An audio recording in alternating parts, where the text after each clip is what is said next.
Magandang umaga po sa atin lahat. Tayo po ba ngayon ay handa na sa pakikinig, pagtanggap ng salita ng Panginoon? Amen? Alam niyo, may dalawang magkaibigan naglalakad at nakapulot sila ng bato. At kanilang ipinagtatakang bato sapagkat ito'y kumikinang na parang may kumikislap. At sila ay nagtanungan at nagtalo sa isa't isa kung anong klaseng bato ito. Ang sabi ng isa, aba, ito'y bato na ginto ito na nabalutan ng dumi. Ang sabi naman ng isa, ay hindi ginto yan. Bato lang yan, marumi, tapon mo na. Hindi nagtalo sila. Para sila ay magkaroon ng tamang pananaw o paghuhula, nagkasundo sila na kanilang linisin ito. So nagpunta sila sa tabi ng ilog at kanilang nilinis ang batong yon, kinuskos, pinukpok, hanggang sa tumambad nga sa kanilang paningin, ginto nga. Totoong ginto na nabalot ng kalawang, dumi at iba pa na siyang nagtago ng kanyang kahalagahan. Alam niyo, ganoon din ang Kristiyano. Ang Kristiyano ayon sa banal na kasulatan ay banal. At hindi ito makita ang kabanalan dahil ito'y natatabunan ng kalawang, dumi, ng iba't ibang kasalanan. Kailangan itong linisin, kailangan itong patingkarin upang mahayag ang kanyang pagkadalisay na banal. Tulad ng ginto, bagamat siya'y natabunan ng iba't ibang klaseng dumi o kalawang, ngunit siya'y nananatiling ginto.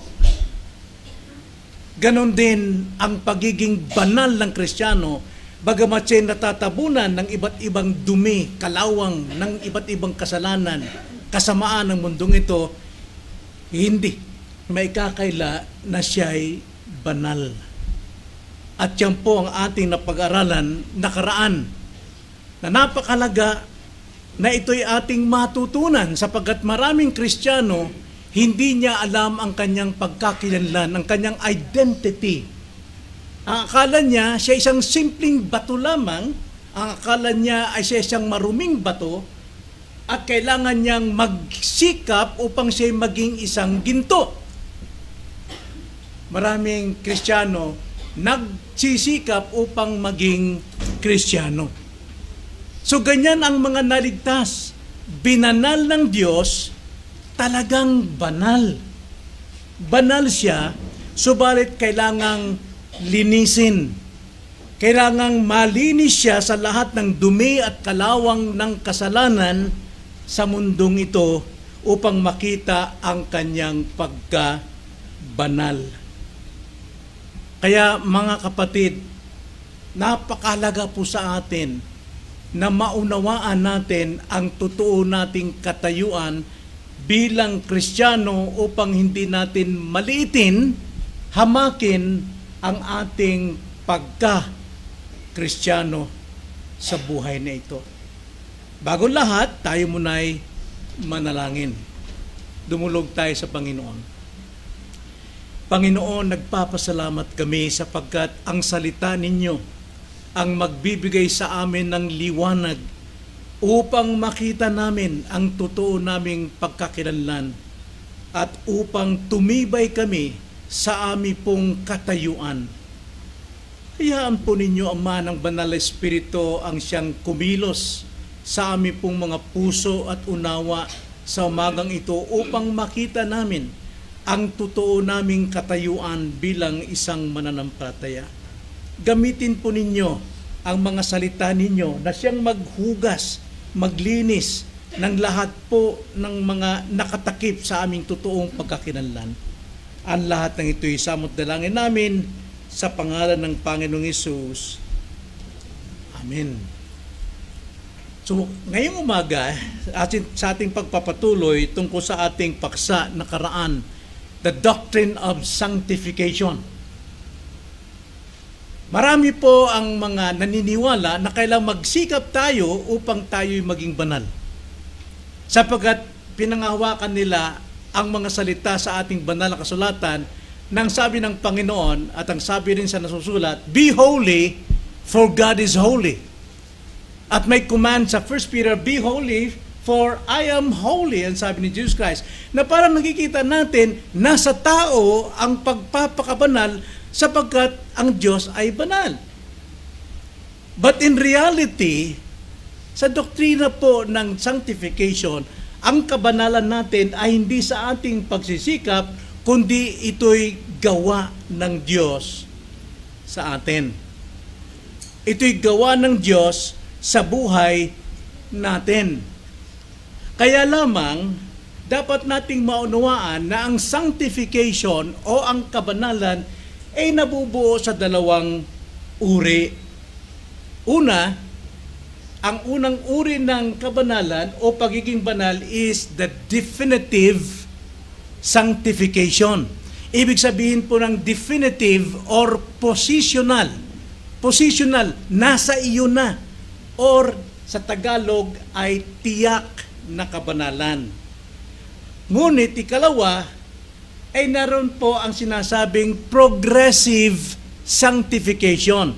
Ito naman yung sa pagpapatuloy, paglago na pagiging banal.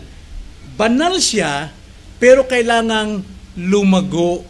Yun po ang doktrina ng sanctification.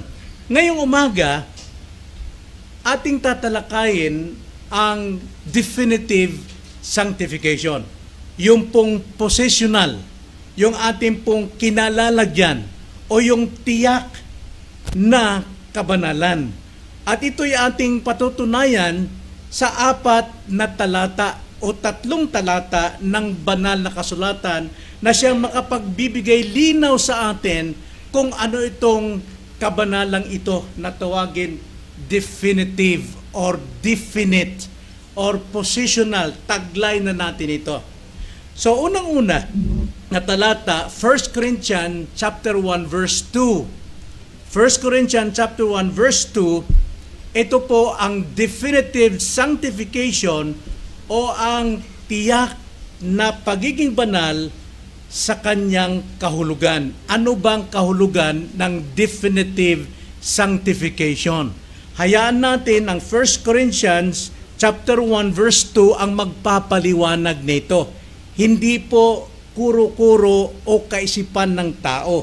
Okay? Ganito ang sabi sa 1 Corinthians 1 verse 2. Ang sabi rito ni Pablo, sulat niya sa iglesia sa Corinto, sa iglesia ng Diyos na nasa Corinto. Ibig sabihin, iglesia, tulad nito, bawat isa, ang sabi ni Pablo, sa mga ginawang banal. Okay? So, ang iglesia po ng Diyos sa Corinto, tulad nito, ay mga ginawang banal. Okay? Sa mga ginawang banal kay Kristo Jesus, mga tinawag na banal. Ginawang banal, tinawag na banal. Kasama ng lahat na sa bawat lugar ay tumatawag sa pangalan ng ating Panginoong Jesucristo na kanila at ating Panginoon. Kasama raw sa lahat ng mga tumatawag, sa lahat ng mga sumasampalataya, sa lahat po ng mananampalataya. Hindi lamang sa Corinto, hindi lamang dito sa MGBC, hindi lamang ang mga Reformed Baptist, sapagkat naniniwala tayo, mayroong mga totoong Kristiyano, kahit na nga nasa mga born again, nandyan sa mga Baptist, nandyan sa mga Pentecostals, andyan sa mga Catholic, may mga totoong Kristiyano dyan. Kaya nga lamang, sila ay naalipin sa kanilang mga katuruan at hindi sumusunod sa katuruan mismo ng Biblia, sapagkat mas lamang ang kanilang katuruan sa turo ng tao, kung tawagin tradisyon. Okay? Pero naniniwala tayo na hindi lamang ang Reformed Baptist ang ligtas, kundi lahat ng tumatawag at sumasampalataya sa ating Panginoon, sila'y mga ginawang banal at tinawag na banal. So, ang pagpapakabanal o pagiging banal, ito'y minsanang gawa, mga kapatid. Ito'y minsanang gawa, ginawang banal kay Kristo. Hindi ito pagsisikap ng tao upang siya'y maging banal, kundi ang isang makasalanan ginawang banal. Naunawaan ba natin talata? Ginawang banal. May gumawa sa kanya ng pagiging banal at ang gumawa nito ay ang Diyos doon kay Kristo. Hindi tayo magiging banal sa ating sarili. Mayroon tayong foundation at yan ay si Kristo. At mga tinawag na banal, yun po yung pagkakatawag, ibig sabihin, nagpapatuloy na maging banal. Naunawaan nyo? Banal na siya, pero kailangang ipamuhay ang kanyang pagiging banal. Tinawag siyang maging banal. Yun po yung pananalita dyan.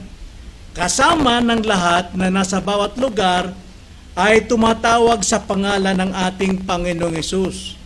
So huwag tayong magtangi anumang grupo niya, tignan natin ang buhay niya. Nakikita bang kabanalan? Kapatid natin yon. Pero kung nasa ibang grupo siya pero hindi makita ang kabanalan, ay hindi natin masasabing kapatid ko yon. Kailangan nating tignan ang buhay. So ang pagiging banal, hindi ito proseso.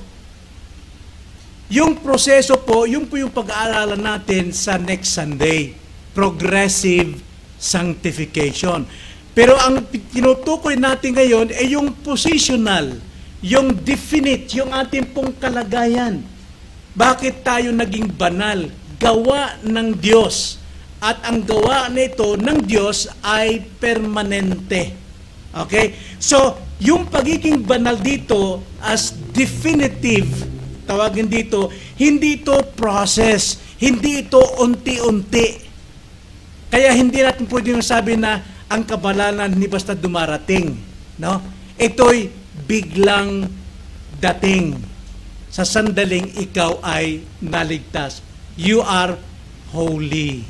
Okay? Ano ibig sabihin uli ng holy? Inihiwalay. O di kaya itinilaga. Ang example dyan ay yung 7 days a week. Diba? Niligha ng Diyos ang San Sinocob sa ilang araw? 6 days. Yung ikapito, kanyang itinangi. Yung 6 na araw, inihiwalay yung ikapito. Itinangi.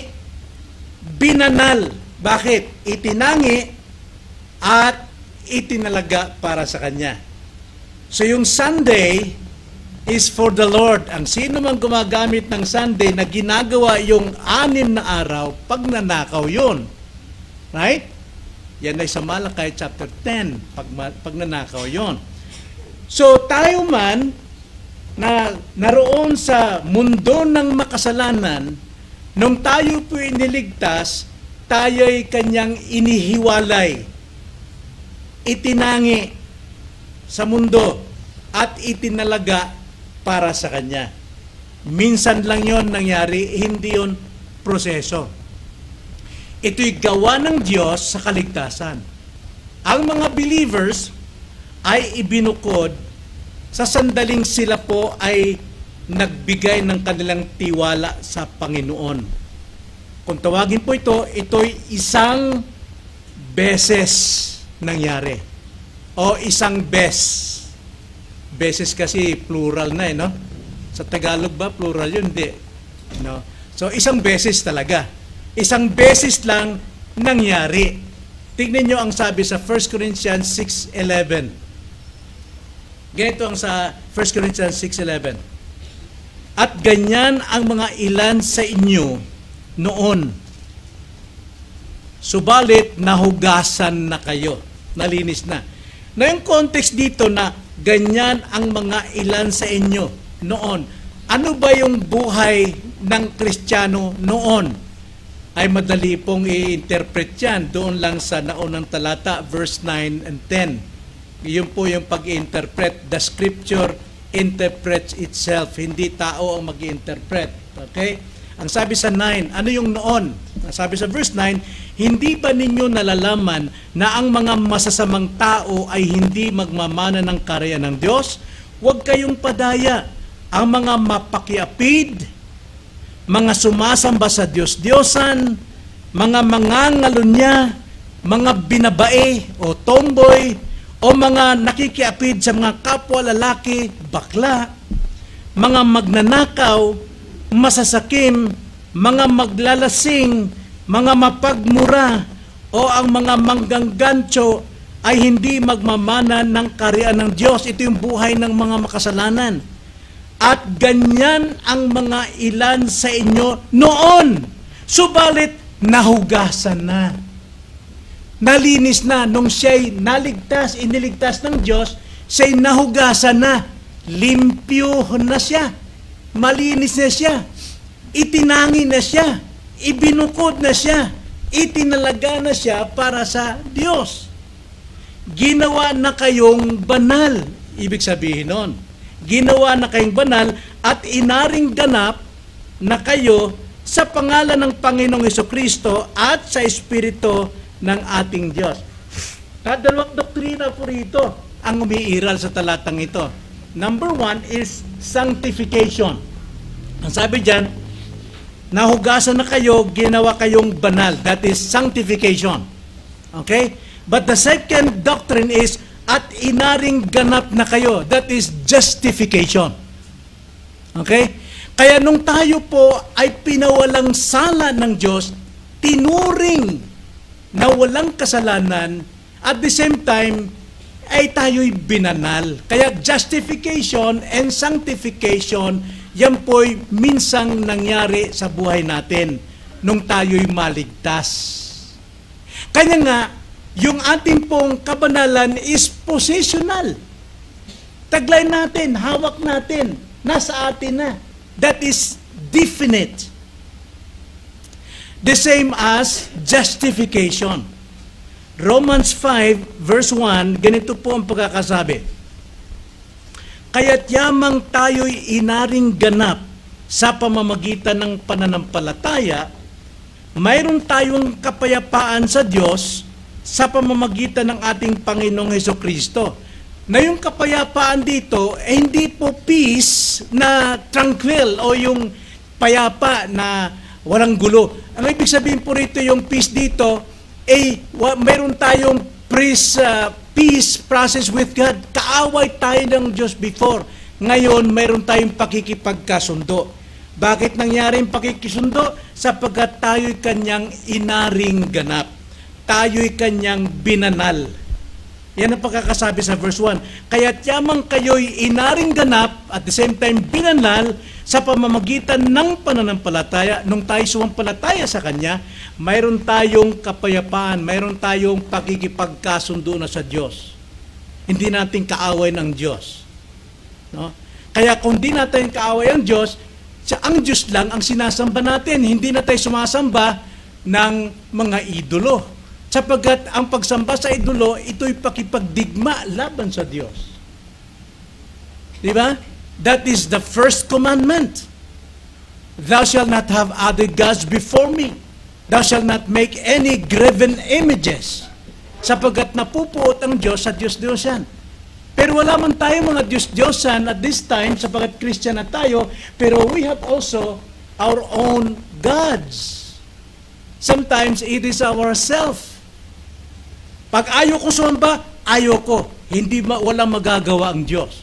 Pag ako'y pumili ng simbahan, pipili ako, walang magagawa ang Diyos. Ang Diyos laging nagdadala sa iyo sa tamang doktrina. Tamang iglesia na nagtuturo ng katotohanan at hindi pambobola. Kaya nga ang Reformed Baptist nakatuon lamang Bible alone, not in traditions. Hindi sa mga manas at sa mga ibang bansa, kung ano yung uso, hindi po. The Scripture alone. Kaya kung ikaw ay dinala sa isang iglesia na tinuturo ay ang Biblia lang, tinawag ka ng Diyos dyan. Hindi mamasyal. Hindi maghahanap kung anong gusto natin. Not by emotions, but by truth. Jesus said, "Truly you are my disciples if you continue in my word.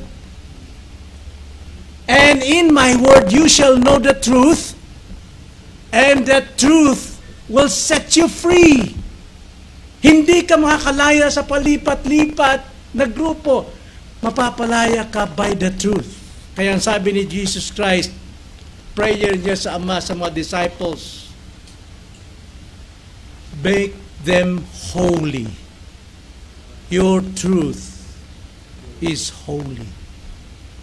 So, ito po mga kapatid, isang beses lang po nangyayari ang kabanalan o ang pagiging banal. Kung paanong ang justification ay once the same with the doctrine of sanctification. So, ang definite sanctification ang siyang foundation ng progressive sanctification.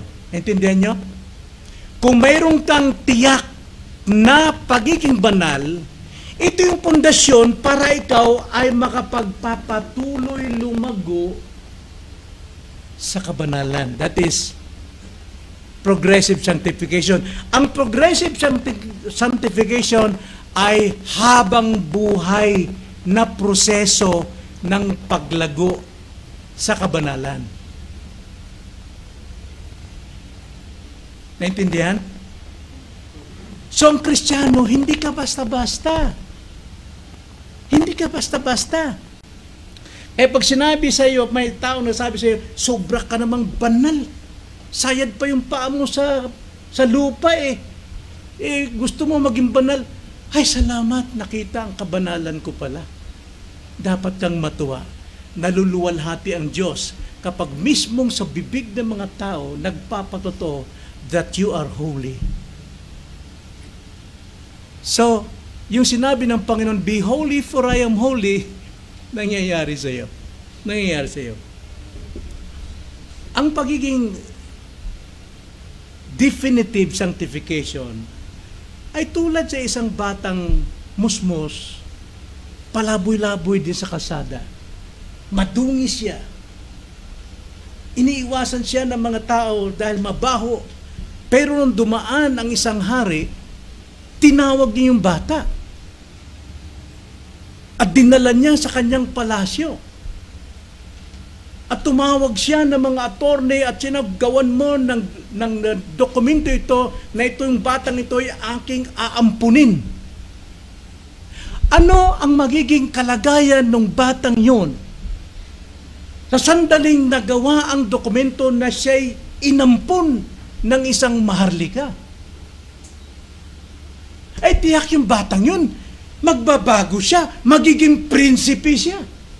Isa siyang maharlikang bata. Tagapagmana siya ng kaharian nang umampun sa kanya. Ganyan pong kalagayan ng isang Kristiyano na naroon sa lusak ng kasalanan nung siya'y kamatayan ni Kristo, tinawag siya upang sumampalataya sa kanyang bugtong na anak. Siya ngayon ay membro ng maharlika at siya isang banal. Ganyan po ang kalagayan natin. Kaya wag nating dalhin ang ating mga sarili sa lusak ng kasalanan ng mundong ito. Banal ka. Hindi mo dapat isawsaw sa kamunduhan ng iyong buhay Kristiyano. Banal ka. At natutuwa ang Diyos na ipamumuhay mo ang kanyang kabanalang nasa iyo.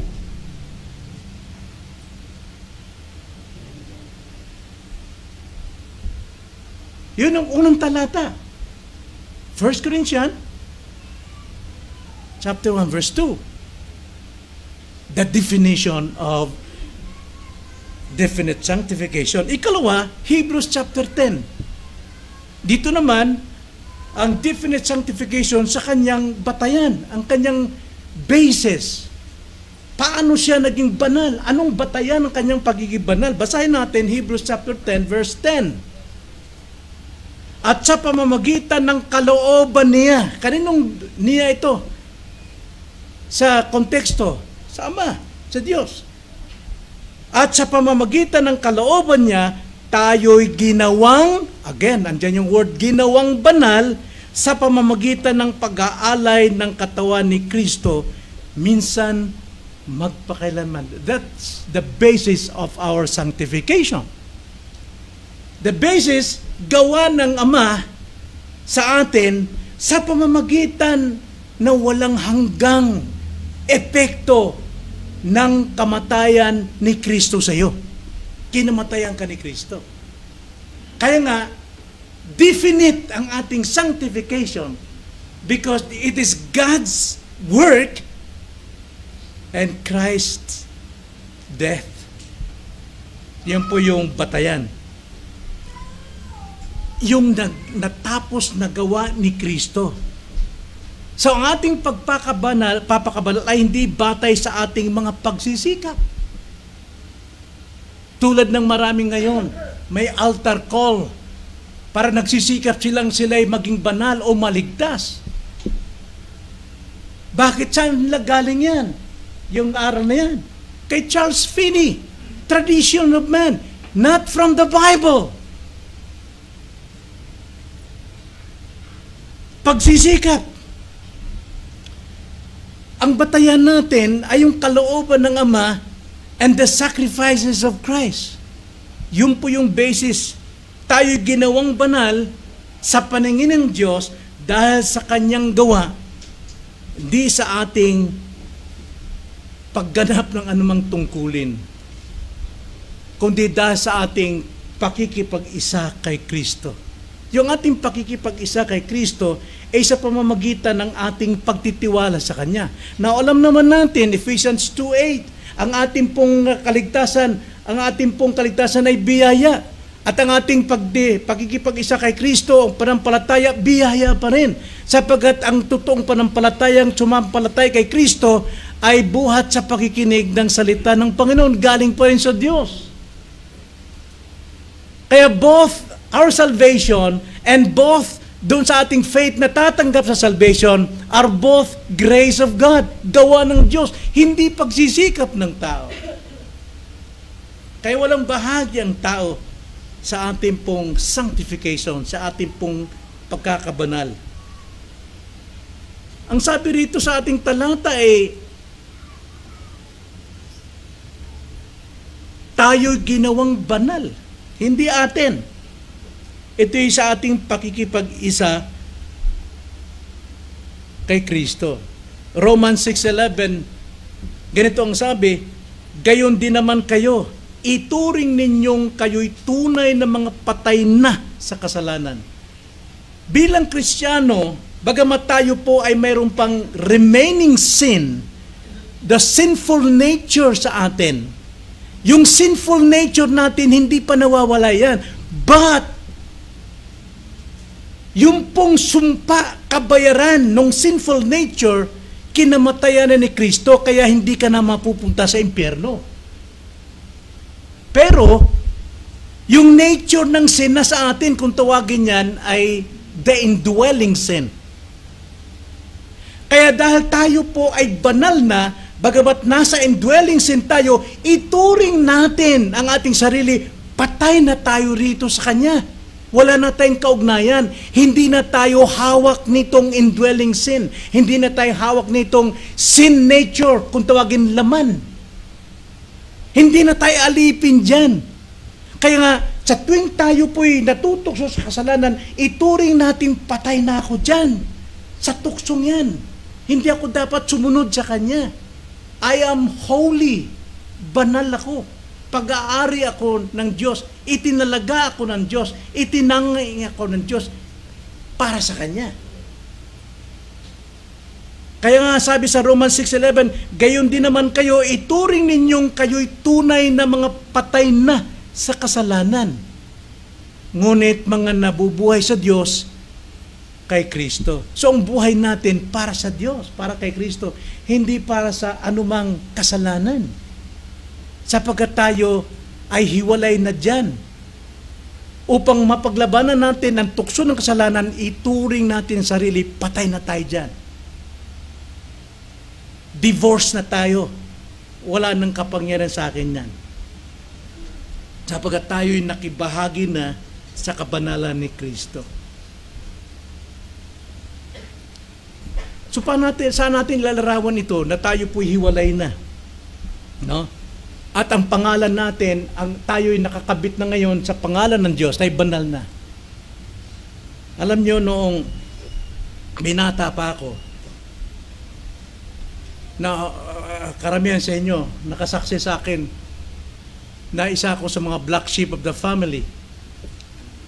Kinatatakutan, inaayawan, kinamumuyan. Kaya damay ang buong pamilya ko sapagkat ako isang dadula. Dadula yan? Ay nako, lahi pala ni Boyan.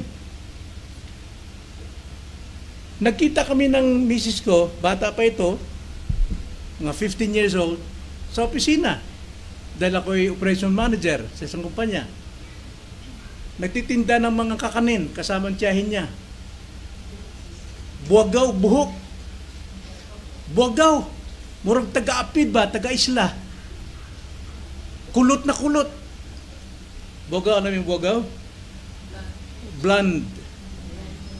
Blonde ang buhok ng miss ko, bata pa, kulot na kulot. Dinadagukan ko yan. Galit sa akin tiyahin niya. Pati siya takot sa akin dahil nga ayaw niya ng dadula. Ayaw kong dadula. Pero pinagtagpo kami ng Diyos eh. Pinagtagpo kami. At nagpakasal kami. Alam niyo ba nangyari? Ang pangalan niya, Elizabeth Saligumba Rosalada. Pero nung kinasal kami, sa pagkapirma namin nung dokumento ng kasal, hindi na siya Elizabeth Saligumba Rosalada, kundi Elizabeth Rosalada Dadula. Taglay niya ng pangalan ko. Minsan natutokso siya na asawa ka ni Boy Dadula. Minsan nahiya siya pero kailangan niyang ipamuhay ito. Sapagkat yun na yung kanyang apelido, Dadula na siya. Hanggang siya nasanay, ipinagmamalaki niya na ang Dadula. Ipinagtatanggol niya na ang Dadula. Kanyang binigyan ng lahi ang Dadula, si Ramel, si Samson at si DJ.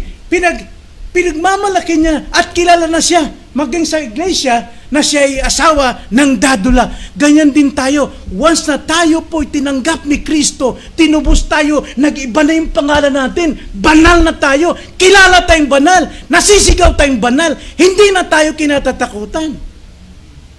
Yan po ang ibig sabihin. Ang ating batayan, kabanalan ay sa Diyos. So nakita natin ang kahulugan ng banal, definite sanctification. Nakita rin natin ang batayan.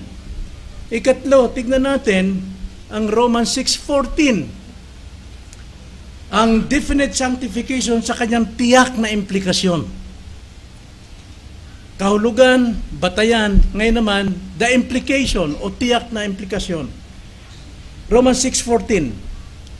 Sapagkat ang kasalanan ay hindi makapaghahari sa inyo sapagkat wala kayo sa ilalim ng kautusan kundi nasa ilalim ng biyaya.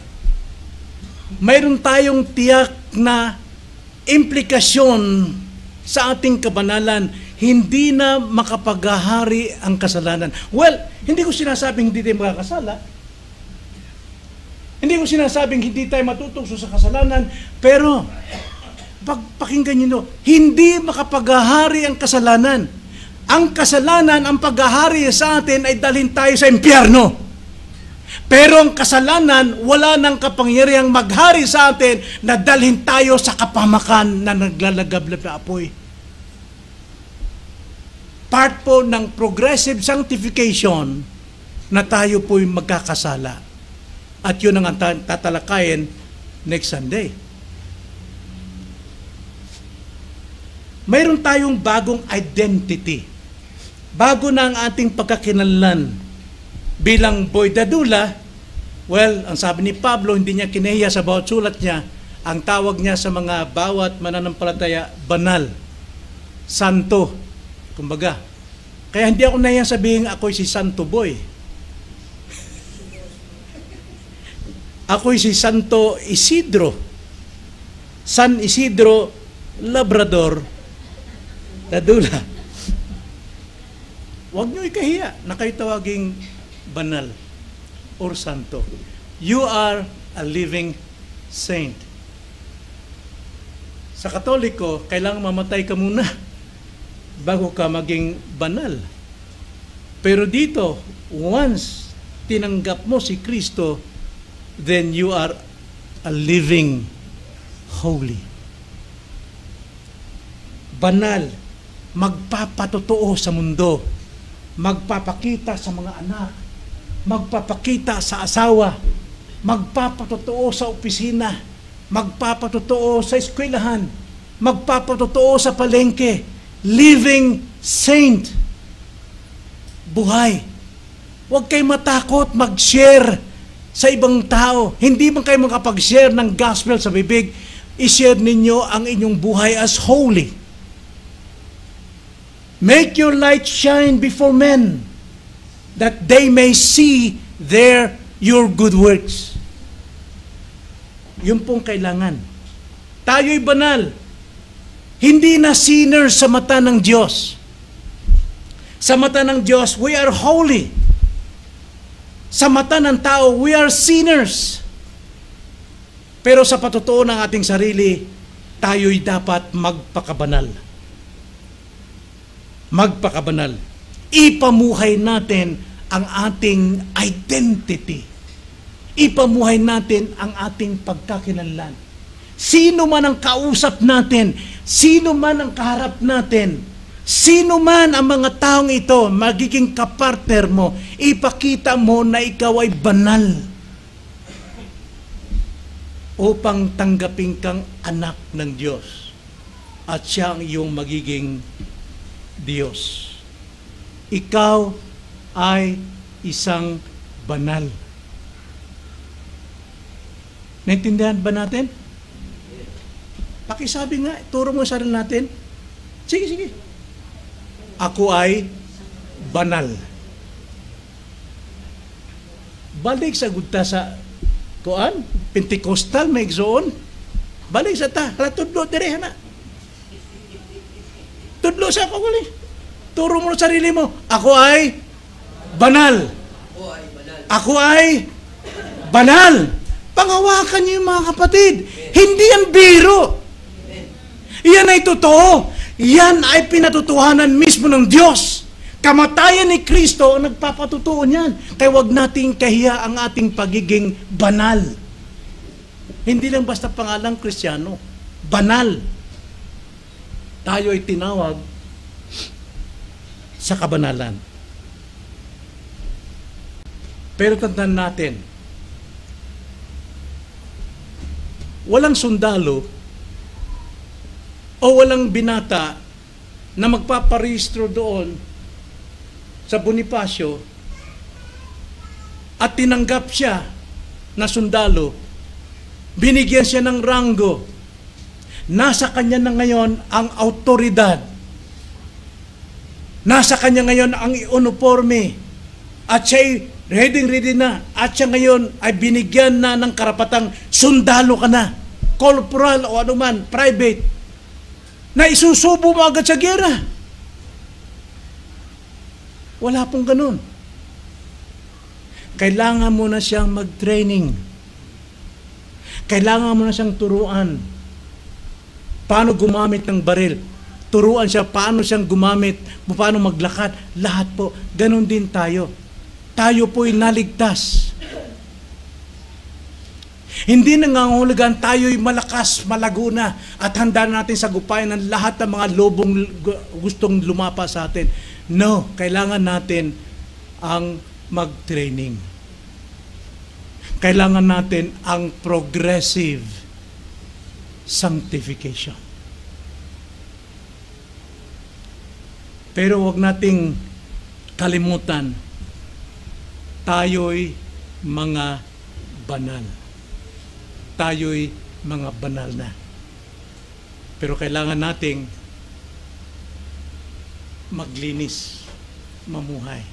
At yun ang ating susunod na pag-aralan next Sunday. Tayo ito tulad ng mga bumbilya. Kapag ang bumbilya ay nakasaksak na roon sa bukilya, alam natin may access na tayo sa kuryente, may access tayo sa power. But you have to turn it on para ito'y magdiwanag. The same with us. Tayo po ay banal na. May buhay na ng Diyos. Buhay ni Kristo na sa atin. Pero kailangan muna nating sumagana sa liwanag na ito, sa kapangyariang ito, upang tayo makapagbigay ng tutong liwanag sa ating kapaligiran. Huwag nating kalimutan, we are holy. That is definite. Amen? Let us pray. Panginoon, salamat po sa inyo pong mga salita, sa mga katotohanan ito. Tunay na katotohanan na siya makapagpapalaya sa amin. Hindi namin ikakahiya ang aming pong pagiging Kristiyano ngayon, Panginoon. At hindi namin sasalaulain ang aming pagiging Kristiyano. Dapat lamang ilagay namin ito sa tamang lagyanan, tamang kalagayan, upang marami ang maliwanagan ng aming pong kabanalan, upang sila'y matutong kumilala sa Diyos na nagpabanal sa amin. Ito ang aming dalangin sa pangalan ng Panginoong Hesus. Amen.